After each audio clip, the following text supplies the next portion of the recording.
Imaginez que votre simple volonté suffira à changer vos habitudes revient à penser que vous pouvez empêcher un chien affamé de manger dans votre assiette juste parce que vous la couvrez d'une serviette. Pour vaincre vos mauvaises habitudes, il va falloir quelque chose de plus fort que cela. Quand on a du mal à atteindre ses objectifs, on se dit souvent que c'est par manque de volonté.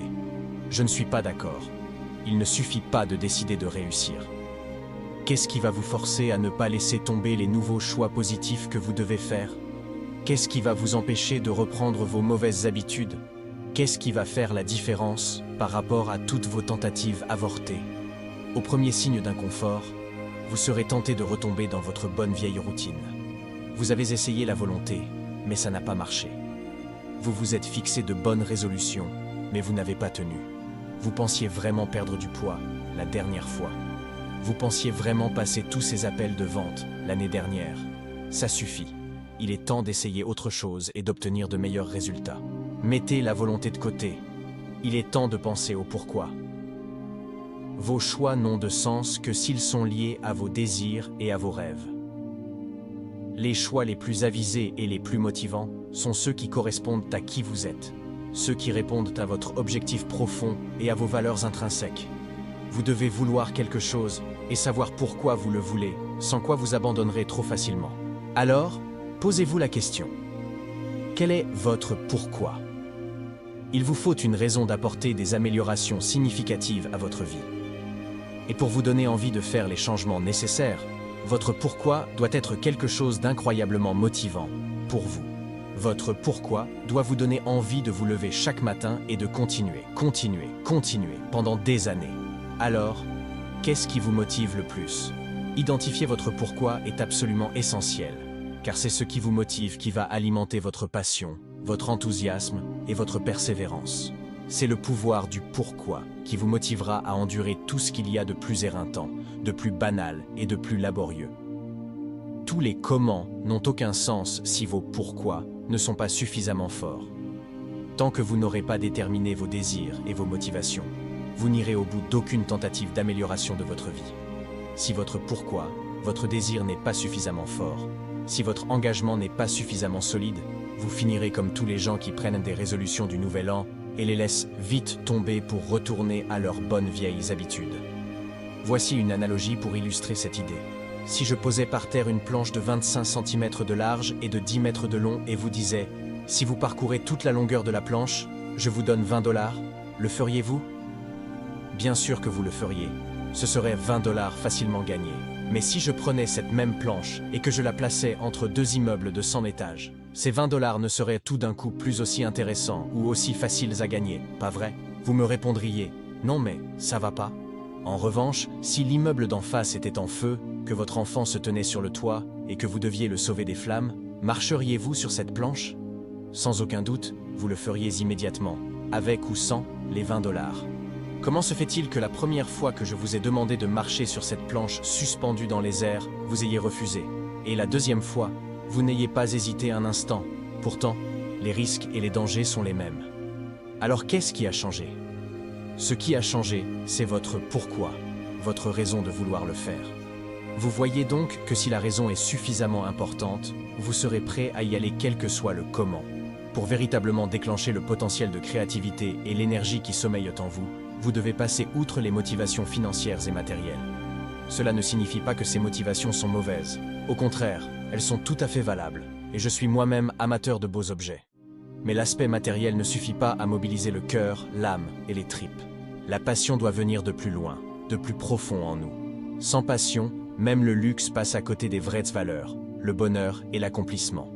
Dans un entretien d'Anthony Robbins, expert en performance d'excellence, ce dernier a déclaré « J'ai vu des hommes d'affaires obtenir tout ce qu'ils désiraient et continuer de vivre dans la frustration, dans l'inquiétude et dans la peur. Qu'est-ce qui empêche des gens aussi prospères d'être heureux? La réponse est qu'ils se sont acharnés à réussir, mais en ont oublié de s'épanouir. Une réussite extraordinaire ne garantit pas la joie, le bonheur, l'amour et le sens de la vie. Ces éléments se complètent mutuellement et me poussent à croire que la réussite sans l'épanouissement n'est en définitive qu'un échec. Bien dit. Voilà pourquoi il ne suffit pas d'avoir du succès. Il faut aller chercher au fond de vous la motivation essentielle qui déclenchera votre super pouvoir, celui du pourquoi. Ce pourquoi Vous y accédez au travers de vos valeurs intrinsèques, celles qui vous définissent vous. Elles constituent votre boussole interne, votre phare dans la nuit, votre GPS personnel. Elles sont le filtre de toutes vos attentes, vos demandes et vos tentations, et s'assurent que vous prenez la destination que vous vous étiez fixée. Définir et calibrer correctement ces valeurs représente l'une des étapes les plus importantes dans le processus qui vise à réorienter votre vie dans le bon sens. Si vous n'avez pas encore clairement défini vos valeurs, vous vous retrouvez sans doute à faire des choix qui entrent en conflit avec vos désirs. Par exemple, si l'honnêteté est quelque chose d'important pour vous mais que vous fréquentez des menteurs, vous êtes en conflit. Le conflit entre vos actions et vos valeurs engendre la tristesse, la frustration et la déprime. En fait, d'après les psychologues, rien ne suscite autant de stress que l'inadéquation entre nos actions, nos comportements et nos valeurs.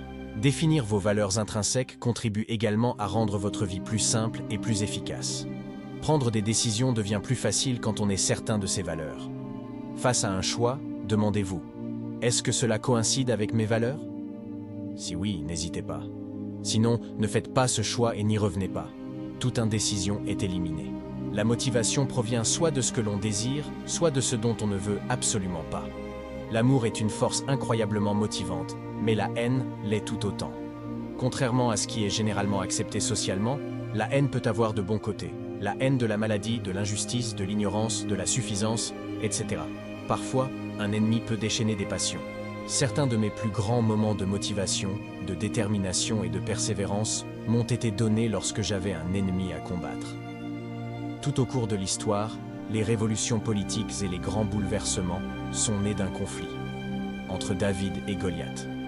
L'Amérique et l'Empire britannique, Luke et Dark Vador, Rocky et Apollo Creed, les jeunes de 20 ans et l'autorité, Lance Armstrong et le cancer, Apple et Microsoft. Je pourrais continuer indéfiniment, mais vous voyez où je veux en venir. Avoir un ennemi donne une raison de prendre votre courage à deux mains. Devoir vous battre met en jeu vos compétences, votre tempérament et votre détermination en vous forçant à identifier et à mettre en pratique vos talents et vos capacités. Sans combat motivant à mener, nous courons le risque de nous encrouter et de perdre de notre force et de notre élan. Certains des clients que j'encadre s'inquiètent du fait que leur « pourquoi » leur soit inspiré par des objectifs peu nobles. Ils se sentent coupables de vouloir rabattre le caquet à quelqu'un, prouver qu'ils ont réussi malgré les critiques, vaincre leurs concurrents ou réussir à prendre leur revanche sur un frère ou une sœur qui les a toujours dominés. Pourtant, qu'importe la motivation, tant qu'elle reste légale et morale, vous n'êtes pas obligé d'avoir la fibre humaniste. L'important, c'est que vous soyez gonflé à bloc.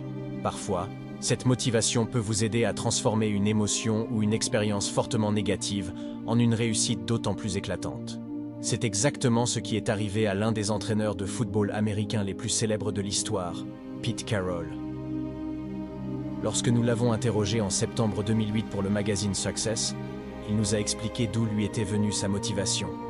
Enfant, j'étais minuscule. On ne me laissait pas faire grand-chose à cause de ma petite taille. J'ai dû attendre quelques années avant d'avoir l'occasion de me montrer compétitif.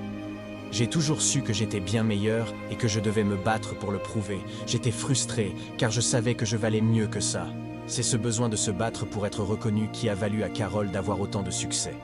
Notre numéro de Success Magazine de mars 2010 consacre un article au grand acteur Anthony Hopkins.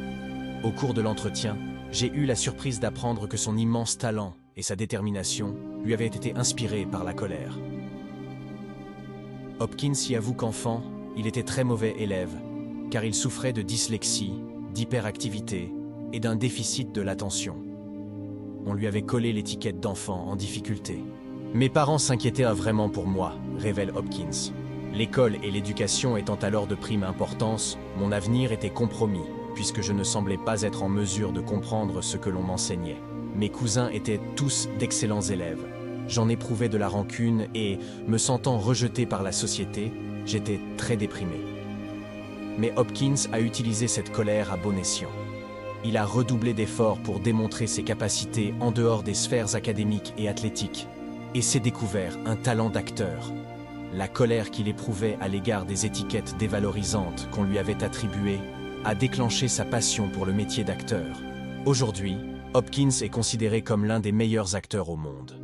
Grâce à la gloire et à la fortune qu'il a acquise, Hopkins a aidé de nombreuses personnes à lutter contre les dépendances et s'est également engagé dans la défense de l'environnement. Nous pouvons tous faire des choix chargés de sens. Nous pouvons tous reprendre le contrôle de nos vies en cessant d'accuser le hasard, le destin ou qui que ce soit. Nous avons la capacité de tout changer. Au lieu de laisser des douleurs passer nous miner de l'intérieur et saboter nos chances de succès, utilisons-les pour apporter des changements positifs et constructifs.